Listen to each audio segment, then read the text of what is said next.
This news program is proudly brought to you by Smart Start Breakfast Biscuits and Now Biscuits.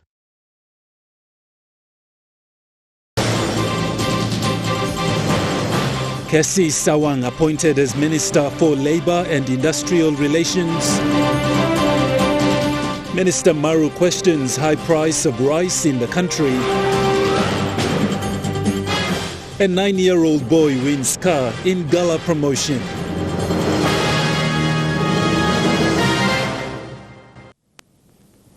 A very good evening. This is National EMTV News. I'm Godwin Eki. Thank you for joining us.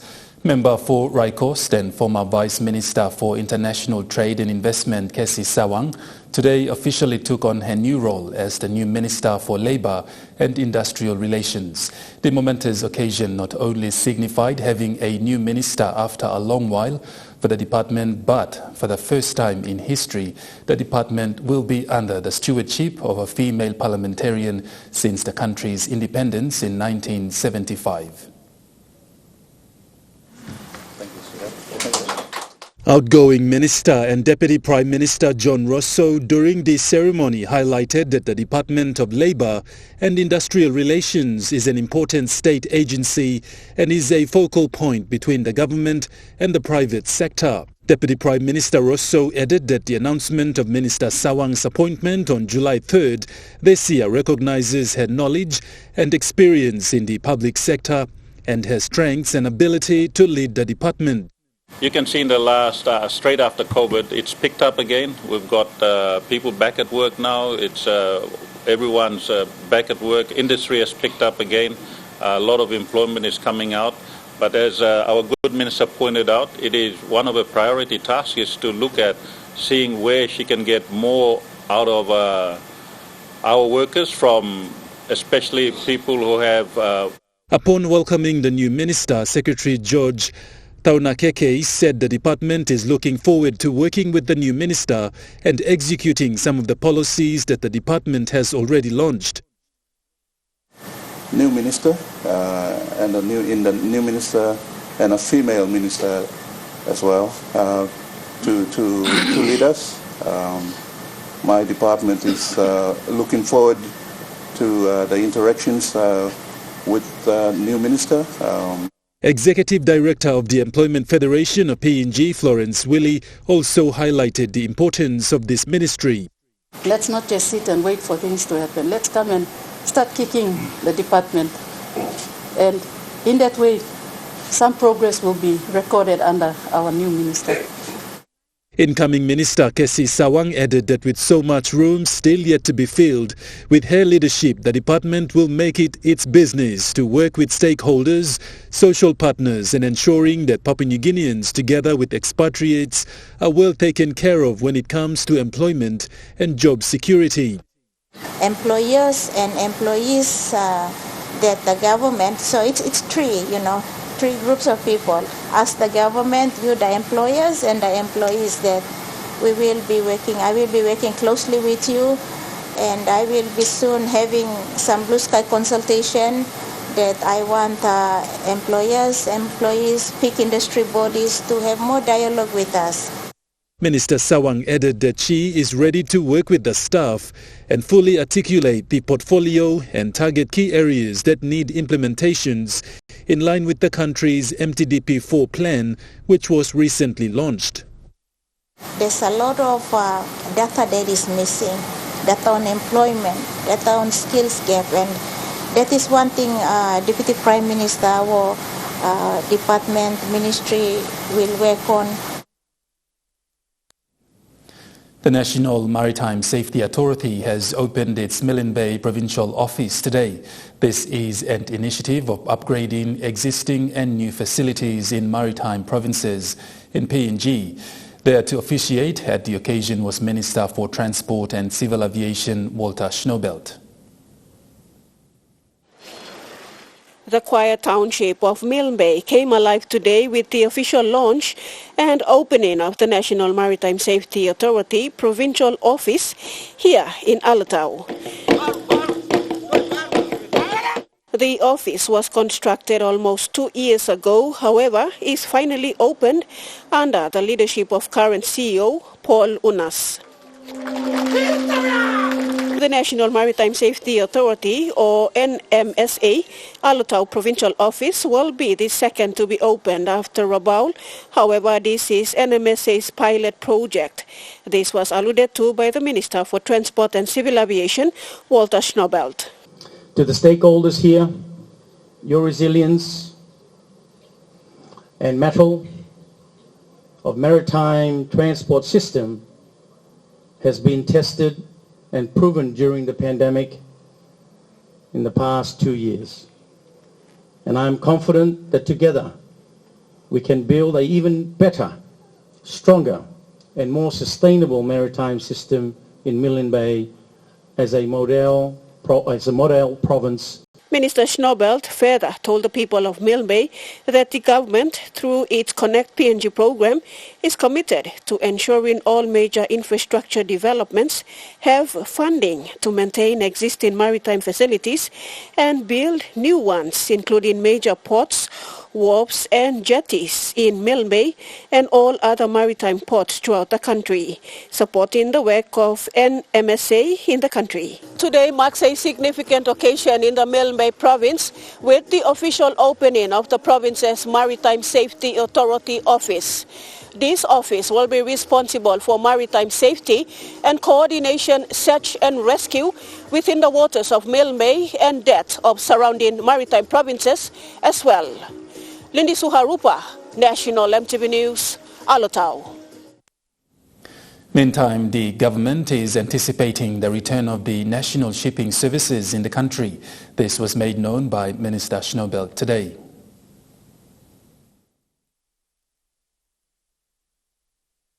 Under the Marape Rosso government Connect PNG program, the Transport and Civil Aviation Ministry intends to continue making headways in addressing issues in the maritime space, both domestically and internationally, such as at the IMO, the Pacific and APEC forums. The government's commitment to re-establish the National Shipping Service Program, NSSP, after taking office in 2019 to improve maritime passengers transport services for our rural people. The National Housing Corporation today announced the appointment of their new acting managing director, Abel Toll. The announcement comes after months of uncertainty by the state entity. Congratulating the newly appointed acting managing director of the National Housing Corporation, the Minister for Housing, Dr. Kobe Bomario, assured the staff of NHC about the future of the state entity and urged them to work together with the newly appointed acting managing director. Install or to congratulate my new acting MD, I would also extend to all the managers and provincial managers, the lazy bugger provincial managers will have to get a termination next week, and after next week they have to go. I don't need compromised people in any provincial managers. They have to go. Veleravu Gabini, the representative from the Department of Personnel Management, also conveyed his congratulations to the newly appointed acting managing director and gave assurance that his department stands committed to working closely with the NHC. The decision NHC has made in their own wisdom have actually appointed an acting MD who is within the organization. It brings confidence to the organization. We'll be able to go out and serve our people.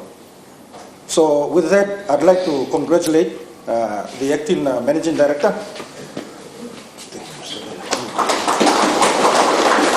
In response to this, newly appointed acting managing director Abel Toll thanked the board of NHC and the staff for having the trust in him and appointing him as the acting MD.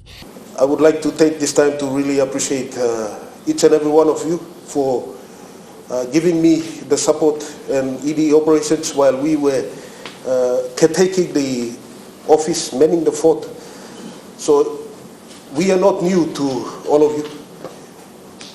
But as I've stated, I will start running, and if any of you fail to run with me, I don't have much time. 3 months is just peanut. Acting Managing Director Tuol in conclusion called on the staff who were present to be loyal to their jobs, and together they will work in achieving the goals set by the NHC. Amanda Elaitia, National MTV News. National MTV News continues after the break with more stories. Stay with us.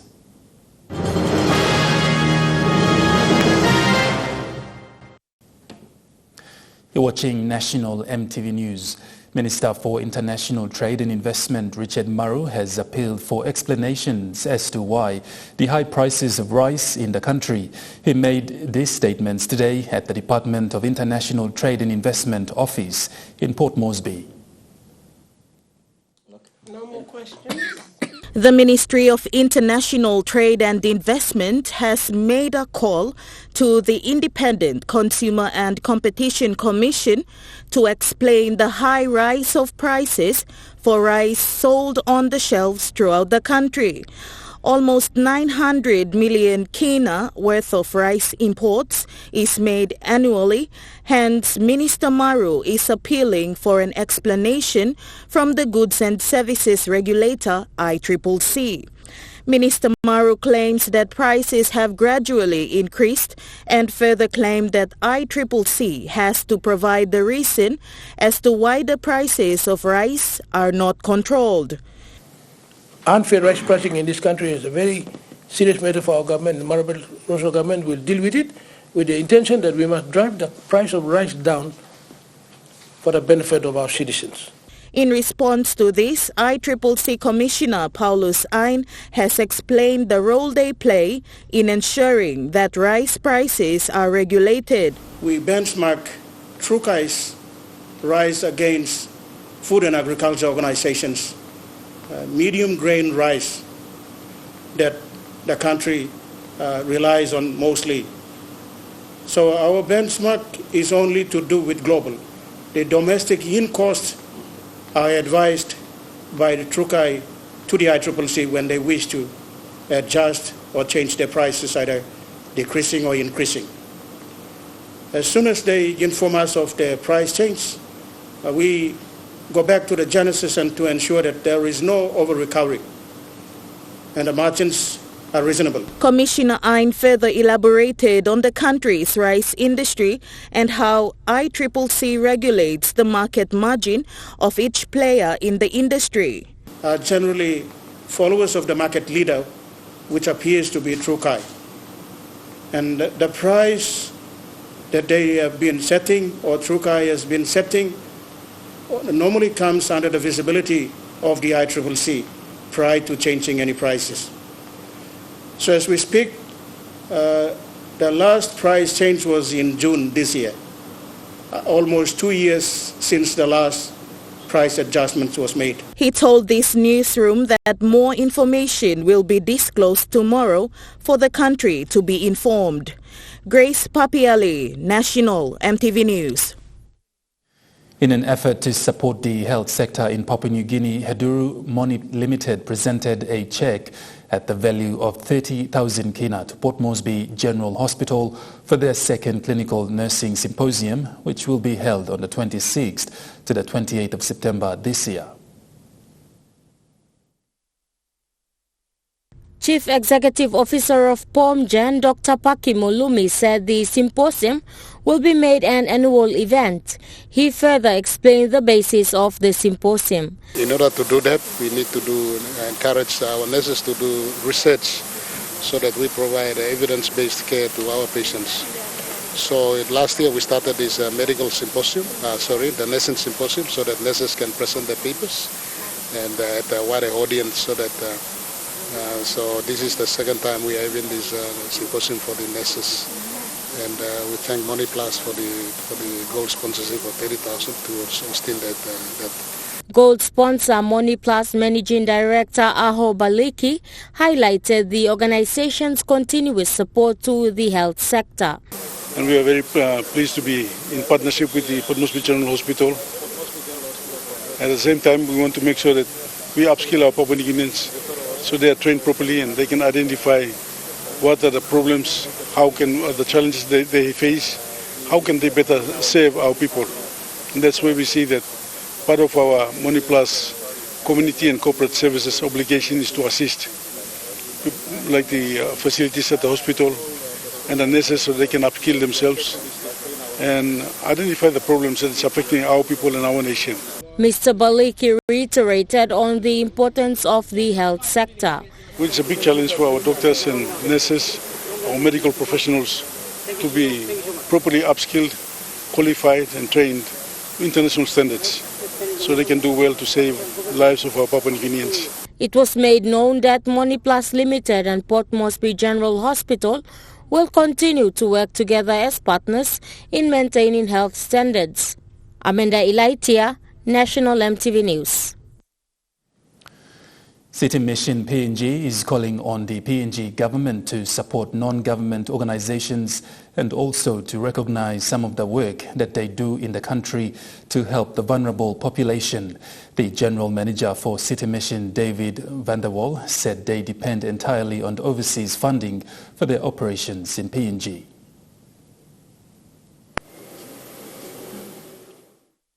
City Mission was established here in PNG more than 25 years ago and has 3 centers which are in Port Moresby, Lae and Madang. City Mission is dedicated to improving the lives of women and girls, young men and children in Papua New Guinea. However, the General Manager says it would be good if the PNG government steps in to support them to deliver the kind of services they have to the people. The government has money problems, but yeah, we know that this committee will actively push for the government to support more financially, which is needed because yeah, we run on overseas funding. So it'd be good to see the government and the people here taking more responsibility for our people here. I think there's a lot of NGOs doing a lot of good work, and it would be good to see the government start to support that. I know the government is looking at running their own programs as well, which is good, but it would be good to see the government recognise some of the work that's already taking place and get behind that as well. Manager for City Mission in Lae, Brian Malum, says they have helped more than 1,000 youths and 250 children were kept in their care center who were running away from abusive home. We concentrate on females that are affected from gender-based violence. So they come into our refuge center, out-of-home care center for women and for children. So this is where we help the female in this area. We almost have saved over 250 children who are abused in the home have received our service. That's from my department alone.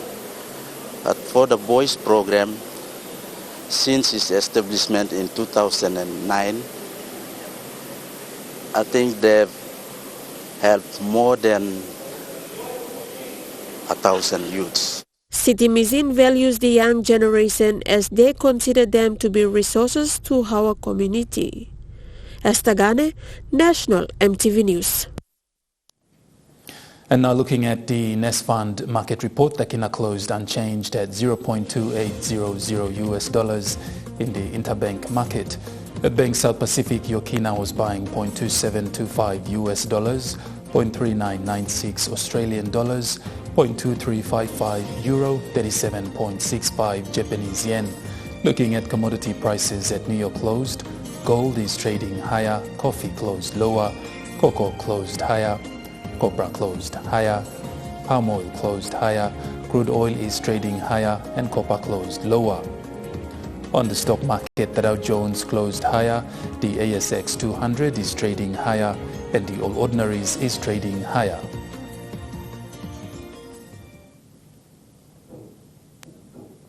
National EMTV News continues after the break. Stay with us.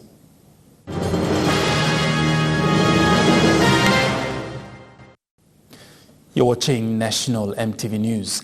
The winner of the Gala League and Win Suzuki Espresso for Momase region was announced in late today.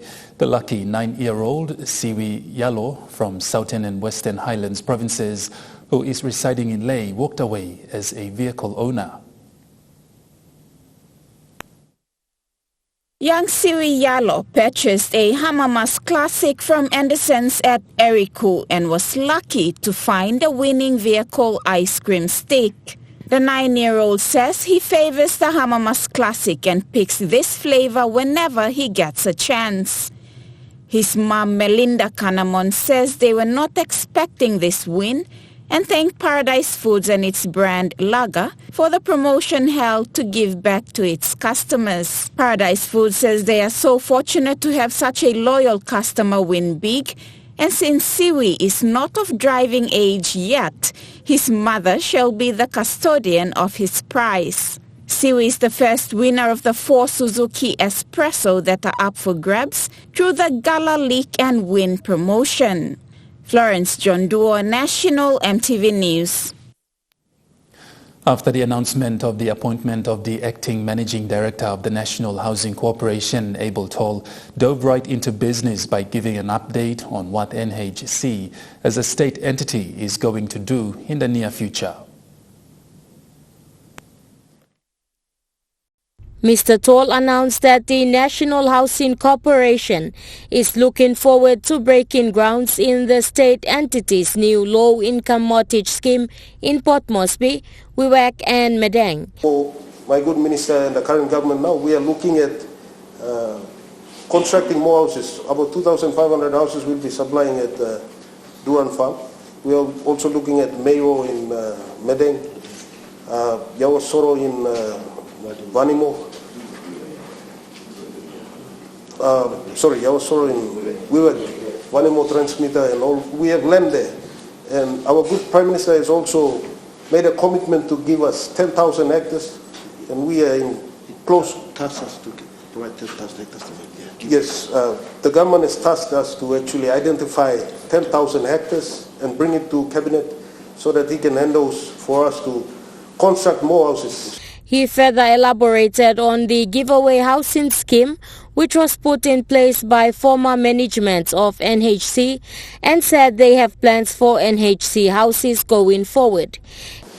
This year we got the highest funding we have ever got from Duran Farm, 20 million, and plus another 6 million for renovations, and the 5 million that I just mentioned to the reconstruction of the National Housing Corporation headquarters. So this government is serious in addressing the housing issues of this country. He also gave warning to any state homeowner on paying their rent and utility bills to avoid further repercussions from the NHC. If you are not complying with your terms and conditions, simply paying simple 80 kina, 5 kina, 10 kina, 50, the Konebara people, I think your rentals are less than even 10 kina. It comes down to yourself. The authorities, energy, has been in operation since independence. If only you have been complying with your terms and conditions and paying simple rates to water PNG or Adarano or PNG Power, you will not face this situation. Amanda Ilaitia, National EMTV News. PNG National Gaming Control Board launched its first institutional house today within the Toya Housing Estate, which is located at Taurama in the National Capital District. The institutional house is the first to be completed, with 9 more still under construction.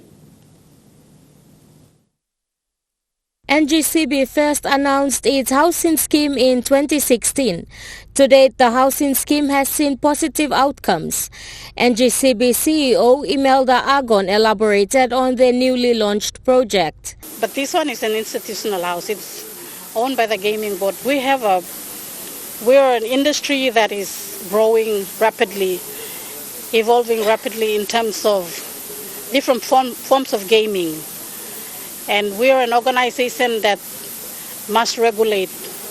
But in terms of capacity building, in terms of getting the right people is our challenge at this stage. So we've also embarked on the institutional house so that we can be able to attract the right candidates for the positions that we're having difficulties to recruit. We also believe that without a roof over the head of an employee, when they make their entry, especially employees who are at the management level, and you find many of them are on employment contract but still cannot afford to rent a house. This is an institutional house that will house them while they're working for the gaming board and waiting to qualify for the housing scheme. CEO Agon highlighted NGB's plans on housing for their staff. With my management team is to ensure that our employees are taken care of in terms of a roof over their head. When they make their entry into the gaming board and they are highly skilled, then they must have a roof over their head. The institutional house took approximately 5 months to build by PNG-owned contractor Sanamo Construction Limited and subcontractor Pentrade Pacific Limited. Sanamo Construction Chairman Joseph Kobol highlighted the features of the house. The house is 3-bedroom and it's fully constructed, very solid. We have all these brick reinforcements which house cannot be moved. Big verandas with the fencing in, with fully furnished. We handed over to the gaming board. So it is a model of very strong construction. Amanda Ilaitia, National EMTV News. Equipping the youth with life skills should be a priority for any developing nation's prosperity. This was the main idea stressed today as several youth-focused organizations gathered at the City Mission Farm at Mirigeta in the Central Province to embrace and appreciate the fruition of imparting valuable life skills to young people.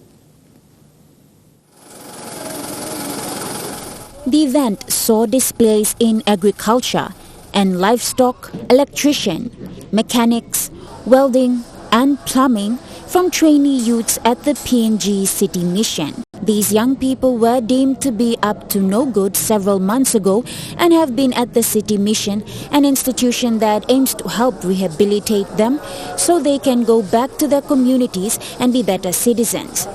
Project Officer for the PNG Education Advocacy Network, John Toole, stressed that the government must invest in means of ensuring the youths have opportunities to exercise their skills. So when we talk about sustainable future, we are talking about the future of our youths. Our youths are very, very important. Currently in Papua New Guinea, as per UNFPA report, 60% of the population are youth. Aged between 15 to 25 years old, 60% of the population. So we have a very, very young youth population in this country. And if we don't plan properly for the youths, we will have chaos in this country. Additionally, PNG City Mission General Manager Gerald Bengiza stressed on the importance of youth participation in the development of a society. And when we think of all the problems that we have right now and the problems we will have in the near future in 5 to 10 years' time, is if we do not focus on the young people to develop their skills, then we're going to have a lot of issues that we already see in a small way now. The youth creating these issues not because they want to. If you talk to the guys that most likely will steal your bags, they will tell you actually they don't want to do this. It's just the last job that they have. As an initiation of the World Youth Skills Day that fell on the 15th of this month, the gathering also witnessed a donation of 3,000 kina check by the PNG National Youth Development Authority to City Mission to help run their programs in helping the youth. This is the commemoration of the 2023 World Youth Skills Day, a day that recognizes young people and the crucial role they play to the development of a society. It is vital for youths to have life skills as it equips them for a prosperous future. Natasha Ovoy, National EMTV News. Gender-based violence and other issues affecting children continue to rise in Papua New Guinea. This has led the Morobe provincial government to work in partnership with the United Nations in launching a special Morobe Provincial Child Family Services Council and district committees to address these issues. After seeing the need to address women and children's issues, United Nations initiated a program called Spotlight, which is a program funded by the European Union to end gender-based violence, promote gender equality and women empowerment. UN Resident Coordinator Richard Howard highlights what this program is about.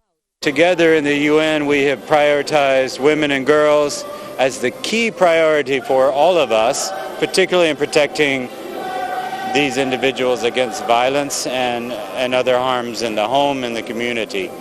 So what we see here in Morobe is really taking that initial pioneering move to set up provincial response through this committee, really showing what we can do together in partnership between the government and the UN. Mr. Howard said Enga is the first province in the country to have this program rolled out. Seeing how this program has brought about positive changes, Morobe province is the second province to have this program rolled out. Acknowledge a few key areas where the UN is really impressed with Morobe Provincial Executive Council for demonstrating sustainable outcomes for children through public financing for children totaling 500,000 kina, and committing 15 additional child protection officers. The UN has been working for years to address violence against women and girls, and UN Resident Coordinator Howard reaffirms their support. So in closing, I'd just like to reaffirm that the UN stands committed to continue working in collaboration with all of you, the church, the government, the young people, the committee members. We have to really to support you in your work. So again, I'm very impressed with what I've seen here in the province with the leadership from all of you, and let's celebrate what we're achieving. Mr. Howard said in the long run, the government needs to step in and support this area to ensure women and girls are safe in the country and not to deal with the issues they are currently facing. Morobe's Deputy Provincial Administrator and Director Social Services Robin Basimu thanked the UN and other stakeholders for the support in addressing the issues affecting children, women and girls in the province. Amanda Elaitia, National EMTV News. National EMTV News continues after the break with Trukai Sports. Stay with us.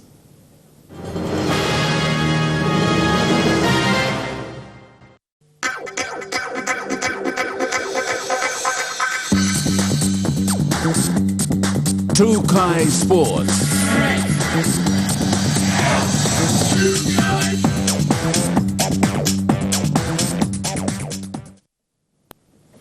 Welcome to Trukai Sports.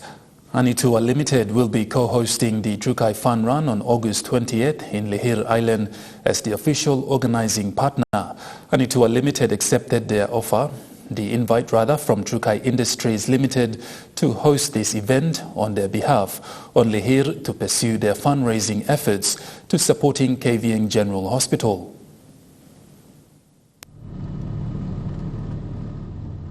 Anitua Limited, after receiving a confirmation letter of partnership from Trukai Industries Limited, Anitua Limited, as of August 20th, will be co-hosting the Trukai Fun Run in Lihir Island as the official organizing partner. While Anitua recognizes the contribution to supporting Team PNG athletes to this year's Pacific Games, Anitua aims to pursue their fundraising efforts to supporting KVN General Hospital, which will come to fruition come August as they look forward to hosting the Trukai Fun Run in Lihir. Similar to Anitua, there are also other companies in the country doing the similar event as they prepare to host the Trukai Fun Run in their own towns, and main centres such as Port Moresby and Lae will also host the Trukai Fun Run, where hundreds are expected to wear their Trukai Fun Run t-shirts come events day. In NRL, in April 2022, the directors of Papua New Guinea National Rugby League Bid Board were appointed. Since then, they have been in consultation with stakeholders to ensure it is not a failed bidding. This was revealed during the inaugural NRL Bid 2025 corporate dinner last night. PNG National Rugby League Bid Board Chairman Wapu Song elaborated on the progress. So where we are now is actually the launch. The announcement that the government made last year was just appointment and expression of a desire to have a NRL team in the Australian comp, the NRL comp. Visiting Australian Minister for International Development and the Pacific, Pat Conroy emphasised on Australia's commitment towards PNG. What we've said, and Prime Minister Albanese, when he had the privilege of being the first foreign leader to address the Papua New Guinean Parliament, he said in the heart of your democracy that the government of Australia wants to see a Papua New Guinean team playing in our National Rugby League competition. Minister Conroy has confirmed that Australia will support PNG's bid through $5.5 million Australian dollars. To invest in a few things. One of them is to help fund the business case. Secondly is to fund a schoolboys and schoolgirls competition because we need that elite pipeline. And third is to provide seed funding for a skills academy, a centre of excellence, because there's no point having a franchise if we don't have Papua New Guineans ready to play. Meanwhile, according to Mr. Song, by 2025, PNG will be issued a license, and by 2027, the team will join the competition as the 18th NRL team. Amanda Ilaitia, Trukai Sports. That ends Trukai Sports. The Money Plus weather report is next. Stay with us. Trukai Sports.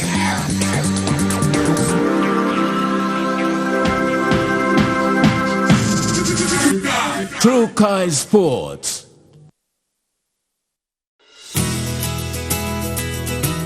This weather update is proudly brought to you by Money Plus, with you always.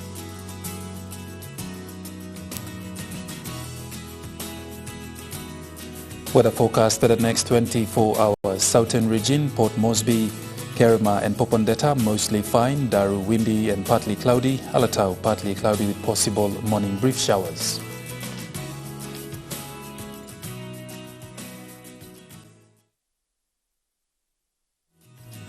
The weather update was proudly brought to you by Money Plus, with you always. And that has been the news, sports and weather. Thank you for joining us. Until next time, good night.